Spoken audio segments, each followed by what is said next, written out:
அனைவருக்கும் வணக்கம். முகையூர்லேருந்து ராஜமாணிக்கம், விழுப்புரம் மாவட்டம்.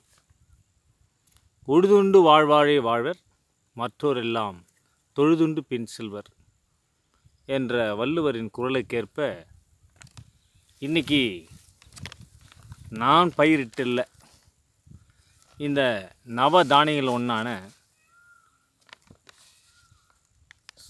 திணை. இந்த திணையை குறிஞ்சி நில மக்கள் அதிகமாக சாப்பிட்ருக்குறாங்க. தேனும் திணை மாவும் ரொம்ப சுவையானதுன்னு இலக்கியங்களே அதிகமாக பேசப்படுகிறது. இந்த திணை 2 வகை திணை இருக்குது. ஒன்று செந்திணை, இன்னொன்று வெள்ளைத்திணைன்னு சொல்லுவாங்க.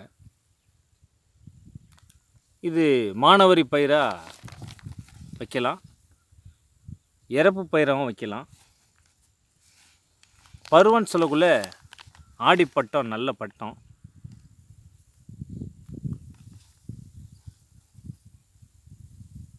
தண்ணி பாசனிங்கன்னா நெல் மகசூல் கிடைக்கிற மாதிரியே கிடைக்கும்.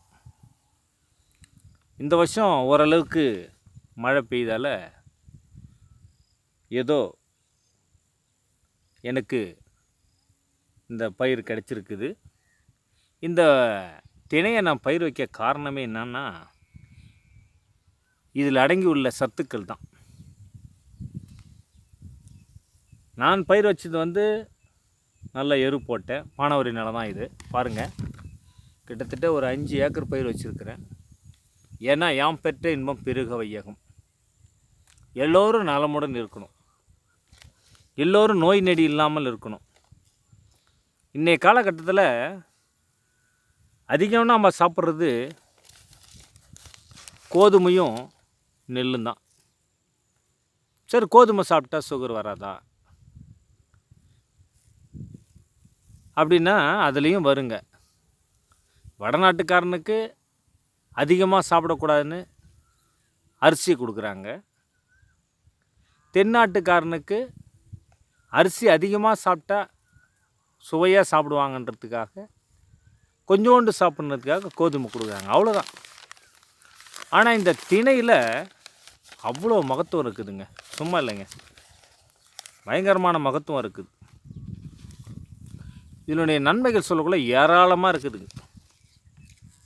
என்ன ஒன்று, இந்த திணையை அறுவடை செஞ்சு அதை அரிசி எடுக்கிறதுக்குள்ளே கைக்குத்தலால் தான் குத்தி ஆகணும்.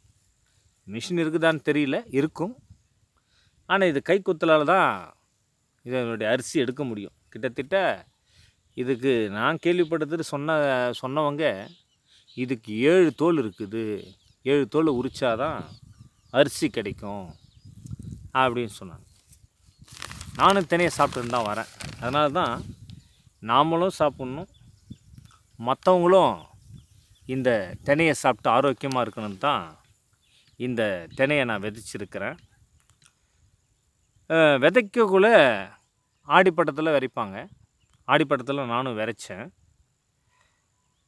எரு விட்டேன். விதைக்கக்குள்ளே கிட்டத்தட்ட ஒரு புடி தினையை எடுத்துக்கிட்டு 20 வீழ்ச்சி வீசணுங்க. அடுத்தது களை வெட்டினேன். ஏதோ காய்ச்சல் இந்த வருஷம் அதிகமாக காய்ஞ்சாலும் எனக்கு ஓரளவு இந்த கை விடலை. இருந்தாலும் இந்த எருவு போட்ட ஒரு மகத்துவமோ என்ன தெரியல, ஓரளவுக்கு இந்த காய்ச்சலை தாங்கி இன்றைக்கி மகசூல் எனக்கு திருப்திகரமாக இருக்குது.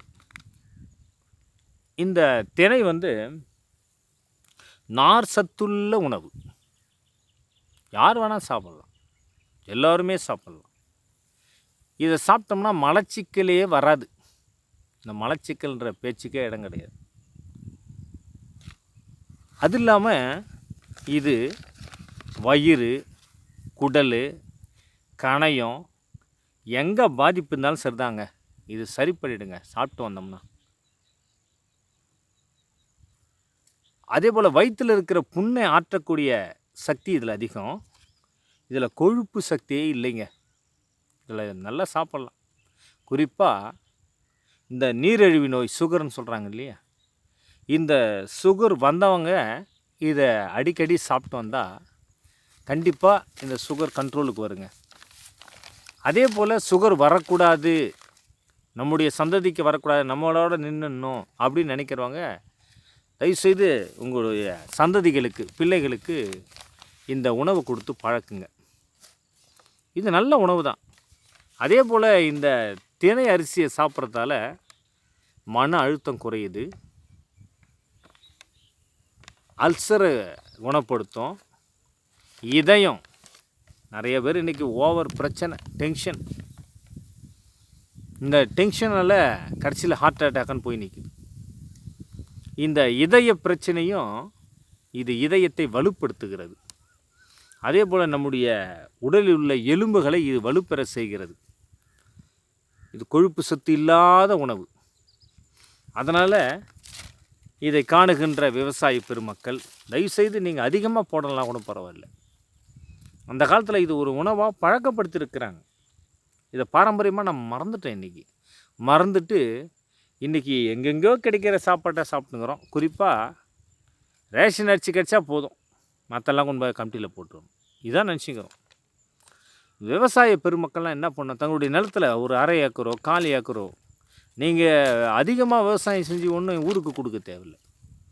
நம்முடைய சந்ததிகள் நல்லா இருக்கணும், நம்முடைய பிள்ளைகள் நல்லா இருக்கணும், நோய் நொடி இல்லாமல் இருக்கணும், குறிப்பாக இந்த சுகர் இல்லாமல் இருக்கணும், நீரிழிவு நோய் இல்லாமல் இருக்கணும். அப்படின்றவங்க தயவுசெய்து உங்களுடைய நிலத்தில் ஒரு 1/2 ஏக்கரு 1/4 ஏக்கரு, ஏன் சென்ட் கணக்கில் 10 சென்ட் வச்சா போதுங்க, உங்களுக்கு தேவையானது கிடச்சிரும். நீங்கள் கொஞ்சம் சாப்பிட்லாம், சுவையாக சாப்பிட்லாம். இந்த தினையில் பல வகையான உணவுகள் தயாரிக்கப்படுகிறோம். நல்லா டேஸ்ட்டாக செஞ்சால் டேஸ்ட்டாக சாப்பிட்லாம். லட்டு செய்யலாம், உப்புமா செய்யலாம், தோசை செய்யலாம், அரிசியாக செஞ்சு சாதமாக நம்ம சாப்பிட்லாம். எப்படி செஞ்சாலுங்க இதனுடைய மகத்துவமே தனி. அதனால் இந்த வீடியோவை காணுகின்ற விவசாய பெருமக்கள் மற்றும் இளைஞர் பெருமக்கள் இந்த அரிசி உணவையும் கோதுமையும் தவிர்த்துட்டு தயவுசெய்து நீங்களாக உங்களுடைய நிலத்தில் பயிர் வைங்க, ஆரம்பிங்க. ஒரு வருஷத்துக்கு ஒரு மூட்டை கிடைச்சா போதும், வேறு ஒன்றும் தேவையில்லை. ஒரு மூட்டை கிடைச்சா போதும். ஒரு வருஷத்தில் நீங்கள் அடிக்கடி கொஞ்சம் சாப்பிட்லாம். தினமும் சாப்பிட்லாம், கூட வாரத்தில் 2 நாள் 3 நாள் செஞ்சு சாப்பிட்லாம். இதில் பலகாரம் சாப்பிட்டா அவ்வளோ டேஸ்ட்டாக இருக்கும். அதனால் இந்த தினையை தயவுசெய்து எல்லோரும் பயிர் வைக்கணுன்னு தான் என்னுடைய ஆசை. நான் பயிர் வச்சுருக்கிறேன், 5 ஏக்கர் பயிர் வச்சேன். ஏதோ எல்லோரும் கொடுக்கணுன்னு தான், எல்லாருக்கும் இதனால் நம்ம விவசாயம் செஞ்சு அடுத்தவங்களுக்கு கொடுக்கணுன்ற ஒரு ஆர்வம் தான். எனக்கு லாபம் வருதோ வரலையோ அடுத்தது, இருந்தாலும் மக்கள் நல்லா இருக்கணும், நோய் நொடி இல்லாமல் இருக்கணும். இதை சாப்பிட்றதால பல நோய்கள் நம்முடைய உடம்புலேருந்து நீங்குங்க. நான் தான் ஏற்கனவே சொன்னேன், இது வயிற்றில் இருக்கிற புண்களை ஆற்றும். வயிறு, குடல், கணையம், இதில் எந்த பிரச்சனை இருந்தாலும் அது ஆட்டோமேட்டிக்காக அதுவாக தீர்ந்துடும். இப்போ பிரச்சனை வராது. மன அழுத்தத்தை குறைக்குங்க இந்த சாப்பாடை சாப்பிட்டோம்னா. இப்போ இந்த காலத்தில் மன அழுத்தன்றது எல்லாருக்கும் இருக்குது, யாருக்கும் இல்லாமல் இல்லை. ஏன்னா இது அறிவியல் உலகம். இந்த அறிவியல் உலகத்தில் போட்டி அதிகமாகிடுச்சு. அதனால் வேறு வழி கிடையாது. அவன் இதை செய்கிறான், இவன் இதை செய்கிறான், இதை செய்கிறான், இவன் நம்மளுக்கு இதை செஞ்சிட்டான், அதை செஞ்சிட்டான்னு பல டென்ஷன். இந்த உணவை சாப்பிட்டோம்னா கண்டிப்பாக இந்த மன அழுத்தத்தை குறைக்கக்கூடிய வேதிப்பொருள் இந்த தினையில் இருக்குது. அதனால் விவசாய பெருமக்களே தயவுசெய்து நீங்கள் அதிகமாக பயிர் வச்சு யாருக்கும் கொடுக்க தேவையில்லை. உங்களுடைய சந்ததிகள் நீங்கள் நலமாக இருக்கணும்னா தயவுசெய்து தினையை நீங்கள் பயிரிட்டு சாப்பிடுங்க. நாம் நலமாக இருந்தால் தான் நம்முடைய சந்ததிகள் நலமாக இருக்கும். நம்ம ஆரோக்கியமான உணவு உண்டால் தான் நமக்கு நோய்கள் வராது. அப்போ நாம் என்ன செய்யணும், நம்மளால் முடிஞ்ச அளவுக்கு ஓரளவுக்கு இந்த தினையை சாப்பிட்லாம். அடுத்து இந்த வரகுன்றதை நம்ம சுத்தமாக விட்டே போயிட்டோம். இந்த வரகு இதுவும் வரகும் ஒன்றுங்க. நல்ல உணவு, சூப்பரான உணவு, கொழுப்பு சத்து இல்லாத உணவு. நமக்கு அதை சாப்பிட்டா எந்த பிரச்சனையும் எந்த நோயும் வராது. ஏன்னா காரணம் என்ன தெரியுங்களா, இயற்கையாக விளையக்கூடியது. இதுக்கு அடியில் யூரியா போட தேவையில்லை, உரம் போட தேவையில்லை, பயிருக்கு மருந்து அடிக்க தேவையில்லை. இயற்கையாக வளருங்க இந்த வரகும் இதுவும். அப்போ இயற்கையாக நம்ம இயற்கை உணவு உண்ணக்குள்ள கண்டிப்பாக நமக்கு இயற்கையான எதிர்ப்பு சக்தி நமக்கு கண்டிப்பாக நமக்கு உடம்புக்கு வந்து சேரும். அப்போ நோய்கள் நம்மை எளிதாக தாக்க முடியாது.